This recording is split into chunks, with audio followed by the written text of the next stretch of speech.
अक्सर देखने में आया है कि जीवन के सबसे मुश्किल और चुनौतीपूर्ण सबक हमारी फैमिली या फिर हमारे करीब के रिश्तों के रूप में हमारे सामने आते हैं।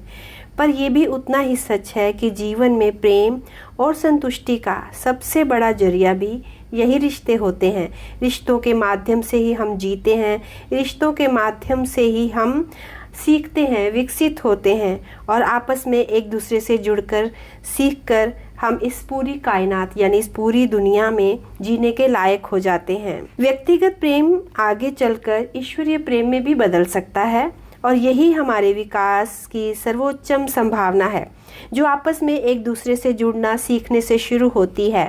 रिश्तों में तकरार और उनकी जड़ें, उनकी रूट्स अक्सर इस जन्म में नहीं होती। इन लड़ाई झगड़ों का कारण शुरुआत में शायद कहीं पहले से जुड़ा होता है, ना जाने कितने जन्मों पहले, और प्रेजेंट जीवन में सिर्फ एक नाटक के रूप में दोहराया जा रहा होता है। ऐसे झगड़ों को उस उपचार पद्धति की ज़रूरत होती है जो ना केवल इस जन्म में बल्कि पास्ट लाइफ में जाकर भी खोज कर सके। तो जब जिद्दी और तकरार असल में कोई वजह खोजने की हो तो एक ऐसे इलाज की ज़रूरत होती है जिसको पास्ट लाइफ थेरेपी बोला जाता है, जो कि इस तरह की जो भी कारण होते हैं रिश्तों में उसकी रूट्स तक पहुंचती है और आपको एक्चुअल में वो जानने के लिए जागरूक करती है जिसका वो कारण है, जो आपके इस जन्म में आपके रिश्तों को ख़राब कर रहा होता है। तो नमस्कार, मैं मीत सेठी और आप देख रहे हैं मीत सेठी 786 चैनल। डॉक्टर ब्रायन, जैसे मैंने कल एक वीडियो शेयर की थी पास्ट लाइफ थेरेपी के बारे में, तो आज जो है हम डॉक्टर ब्रायन की एक रिसर्च, एक थेरेपी के बारे में बात कर रहे हैं जिसमें फिलाडेल्फिया की बहुत ही अमीर लेडी जो कि अपनी जिद्दी स्वभाव के कारण इलाज कराने के लिए डॉक्टर ब्रायन के पास आती है। उसके अकॉर्डिंग उसके पास कोई वजह नहीं है कि वो इतनी जिद्दी है, वो इतनी गुस्से में है, पर फिर भी पता नहीं क्यों उसके अंदर एक अजीब सी उदासी हरदम रहती है। जैसे जैसे उसका इलाज आगे बढ़ता है तो वो इस बात को लेकर पूरी तरह से जागरूक हो जाती है कि उसकी इस जिद्दीपन और इस उदासी का कारण उसकी अपनी बेटी है। यानी कि उसकी अपनी ही बेटी के बीच और उसके बीच एक ऐसा रिश्ता था जिसमें हर वक्त एक नफ़रत और एक लड़ाई चलती रहती थी।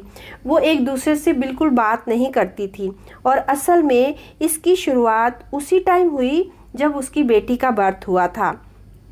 तो डॉक्टर को वो डायना, वो लेडी बताती हैं कि जैसे ही उसकी बेटी का बर्थ होता है और उसको वो अपनी बाहों में लेती हैं तो उनको बहुत एक ख़राब सी फील होती है और वो हैरान थी कि इस नवजन्मी बच्ची को जिसने अभी अभी इस दुनिया में बर्थ लिया है उसको अपनी गोद में उठाते हुए वो ऐसा क्यों फील कर रही हैं।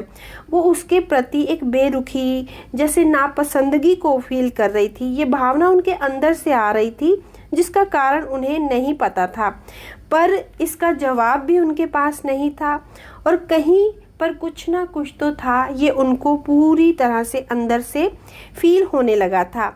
इसके बाद भी हालांकि उस लेडी के 4 बच्चे हुए और इस बेटी को मिलाकर उसके 4 बच्चे थे और बाकी के बच्चों के लिए उसने ऐसा कुछ भी फील नहीं किया, बल्कि उसके अंदर उन बच्चों के लिए इतनी ममता थी कि वो उनको अपनी गोद में लेकर रोने लगती थी और अपने बच्चों की जरा भी दर्द तकलीफ़ को देखकर उसके अंदर भी वो दर्द तकलीफ़ वो फील करती थी, सिर्फ अपनी वो बड़ी बेटी को छोड़कर जो सबसे पहले जिसने जन्म लिया था। और इसी का कारण जानने के लिए वो डॉक्टर ब्रायन के पास आती है और यही कारण धीरे धीरे उसके अंदर उसको एक उदासी की ओर ले जा रहा था। तो आज की स्टोरी बहुत ही इंटरेस्टिंग है, इसको ध्यान से सुनिएगा क्योंकि इसी स्टोरी से पता चलता है उसको कि तेरा मुझसे है पहले का नाता कोई। जो भी चीज़ें इस जन्म में चल रही होती हैं उनकी रूट्स कहीं ना कहीं हमारे पिछले जन्मों से जुड़ी होती हैं और हम कारण ना समझकर अपने आप को दिन ब दिन उस भाव के साथ ख़त्म करते चले जाते हैं। जब तक वो लेडी डॉक्टर ब्रायन के पास पहुंचती है अपने इलाज के लिए, उसकी बेटी 18 साल की हो चुकी है और इस टाइम तक वो दोनों एक दूसरे की बहुत पक्की वाली दुश्मन बन चुकी हैं। इस रेग्रेशन थेरेपी के दौरान वो डॉक्टर ब्रायन को बताती हैं कि जब इस बच्ची का जन्म हुआ तो उनकी बॉडी से बहुत सारा खून बह जाने के कारण वो बहुत मुश्किल से बची थी, और इसी टाइम पर उन्होंने नियर डेथ अनुभव भी किया था। उन्होंने याद किया कि कुछ देर के लिए वो अपनी बॉडी से बाहर ऊपर हवा में तैरने लगी थी। इस अवस्था में वो न केवल अपने बेड पर पड़े हुए अपने बेजान शरीर को देख सकती थीं, बल्कि उन्होंने ये भी देखा कि उनके शरीर में कोई भी हरकत नहीं है। उनके पति घबराए हुए हैं और वो तुरंत डॉक्टर को बुलाने के लिए भाग गए हैं। और ये नियर डेथ अनुभव का एक ऐसा उदाहरण है जिसमें आगे उन्होंने दिव्य प्रकाश को भी देखा। तो इस सेशन के दौरान उनको डॉक्टर ब्रायन को पूरी उम्मीद है कि ये जो माँ बेटी के रिलेशन के बीच में जो भी प्रॉब्लम चल रही है उसमें सुधार आएगा।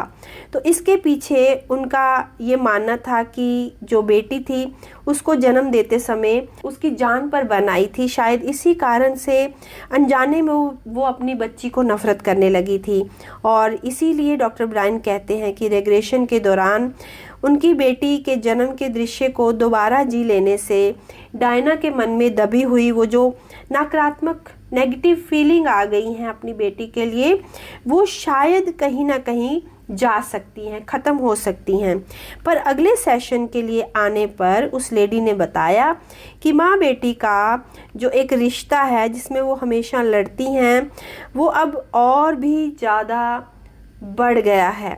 तो अब वो पहले की तरह ही दुश्मन बन गई हैं, उनके बीच कोई सुधार नहीं है। तो इस बार डॉक्टर ब्रायन लेडी के अंदर से वो सारी चीज़ें निकालने की कोशिश की, बातचीत करके निकालने की कोशिश की, लेकिन इस सेशन में, क्योंकि पहले कुछ सेशन में हिस्ट्री जानी जाती है कि क्या कारण है जो भी चीज़ें हो रही हैं, शुरू से लेकर अंत तक समझने की कोशिश की जाती है कि मे बी इन्हीं चीज़ों से उनके रिलेशन सुधर जाएं। लेकिन जब ये चीज़ें नहीं सुधरती हैं देन ये थेरेपी दी जाती है, और इस बार जब वो थेरेपी करते हैं तो उनको पहले से ज़्यादा सक्सेस मिलती है। वो लेडी देखती है कि उनकी मेमोरीज में बेटी का जब जन्म होता है और उनके अंदर एक नेगेटिव भावना जब जन्म लेती है तो वो उनके लिए एक बहुत ही कष्टदायी अनुभव था। उन्होंने अपने पुराने जन्म में इसको जाना कि वो अपनी बेटी के साथ बिल्कुल अच्छा फील नहीं कर रही थी। पूर्व जन्म में उन दोनों का आपस में शायद कोई रिश्ता नहीं था जिसके कारण कोई नफरत हो, पर वो दोनों एक ही किसी पर्सन से दिल लगाकर बैठी थी। उन्होंने अपनी पास्ट लाइफ में देखा कि जो उनकी बेटी इस जन्म में उनके घर जन्म लेकर आई है वो पिछले जन्म में उनकी सौतन के रूप में थी। यानी वो जिससे प्यार करती थी डायना, वो उनकी बेटी भी उसी लड़के से प्रेम करती थी, और उनका प्यार पाने की एक दौड़ में दोनों एक दूसरे की प्रतिद्वंदी बनी हुई थी। और इसके अनुसार वो बताती है कि उसने बहुत कुछ बर्दाश्त किया है अपने जन्म में, पिछले जन्म में उस लेडी के कारण, यानी अपनी बेटी के कारण। और अब एक और राज की बात सामने आती है कि ये दोनों जिस पुरुष के लिए लड़ने मरने पर उतारू थी वो कोई और नहीं बल्कि इस जन्म में डायना के पति थे, जो कि उस लड़की के अब पिता थे। तो बात साफ थी कि उस जन्म की जो उनकी सौतन थी वो इस जन्म में फिर से उनके सामने आकर खड़ी थी। तो पास्ट लाइफ की वो जो चली आ रही उनकी लड़ाई थी, उनकी मेमोरीज, वो सब उनके अंदर कहीं ना कहीं छिपी हुई थी, जिसके कारण उसके बर्थ के बाद ही उन्होंने उसको फील किया अपने अंदर, और वो इसके रिगार्डिंग बताती हैं और वो हिचकिचा रही हैं इसको फीलिंग को फील करके। उनको अच्छा फील नहीं हो रहा है जब वो अपने पास्ट लाइफ में इसको देख रही हैं कि शायद माँ बेटी का अब जो प्रेजेंट में रिलेशन है उसमें अब कोई अड़चन आने वाली है। लेकिन वैसे भी उनके बीच में कुछ अच्छा नहीं था।